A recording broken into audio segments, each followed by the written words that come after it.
The final goal of our laboratory is to conduct searches for these keywords. So I would like to show you search options in WinHex, so we can try to find a solution to these challenges in WinHex. And first of all, I'd like to mention the scope of the search. For example, right now I am looking at a cluster 0 on this image, and what I have opened in my tab in WinHex directory browser is the entire Unix partition. So this is the scope of the entire forensic image. This means that if I try searching for these keywords, WinHex will search the entire partition, including all data structures, files, directories, and also unallocated space. However, if I double-click on a specific file, like file 2, for instance, which opens in a separate tab, my search will be limited to the content of this specific file only.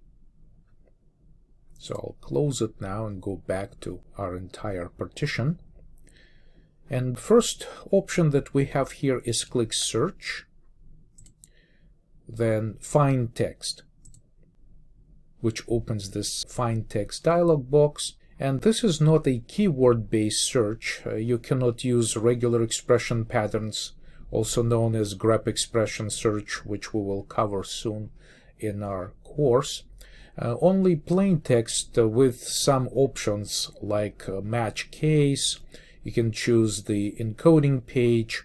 You can also choose the wildcard symbol. I actually have not tried this option because normally if I'm looking for a wildcard search, I will switch over to regular expression patterns. You can also make sure that you only finding whole words and some other options here. Search options here is also up and down relative to your location, or the entire scope here, and you can direct search results into a list. So I'll try searching for the first keyword. Basically just copy and paste it here and have it send the results to the list. So let's see how this works. Alright, so it tells me that the first was found 4 times on this drive. I'm going to click OK, and this takes me to this search result. This list replaces the original directory view in the browser, which feels a little strange. I would prefer if it opened in its own separate tab, but it's what it does, just changes the original view. So I can navigate to the items here, which obviously are located in this partition. And as I click on the items, it brings me to the locations of the actual strings of text, and they show up in my details view down here. So what's good about this interface that it tells me that this item is located inside the root directory. And also right here, you see that the root directory showing up on the list. We also have journal, 2 times in fact in journal, and we also have the location inside the content of file 1. So these are 4 separate results trying to locate the first item.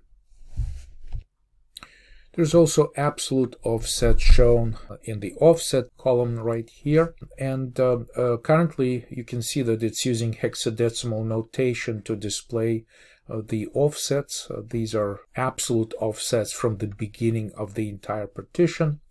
And if you'd like to switch to decimal display, decimal format display, you just click on the offset and it changes everything to decimal display. So clicking and it switches between decimal and hexadecimal display. So right now, this is a decimal display.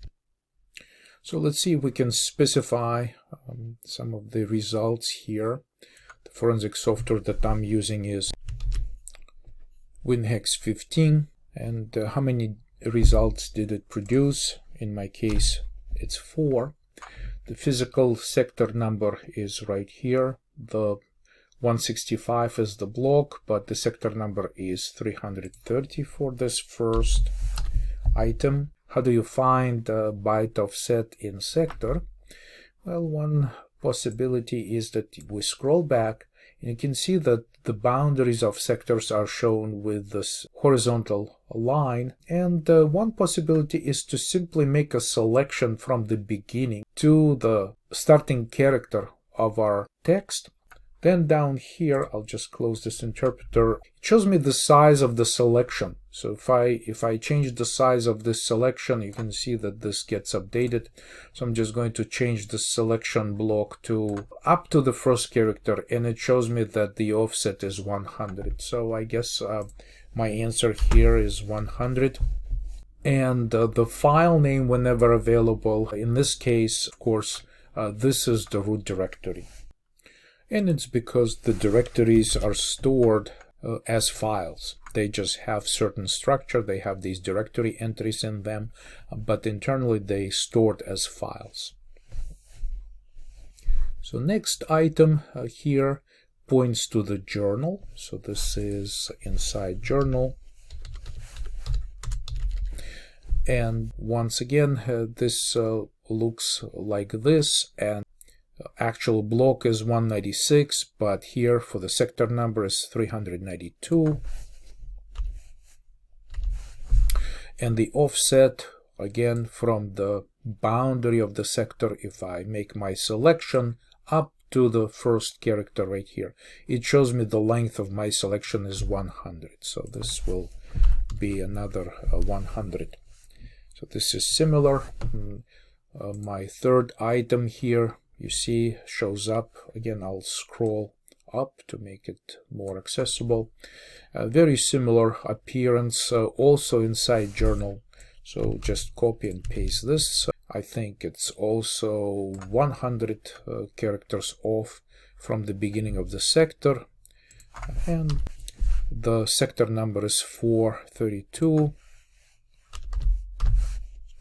And the next item, the fourth item, is found inside file 1, the content of file 1 right here.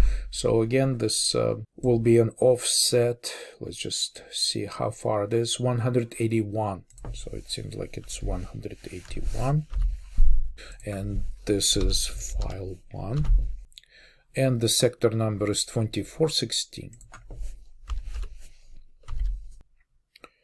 To clear this selection, you need to click Edit and Clear Block. So I'll now go ahead and save my changes so we can continue working on the rest of these keywords.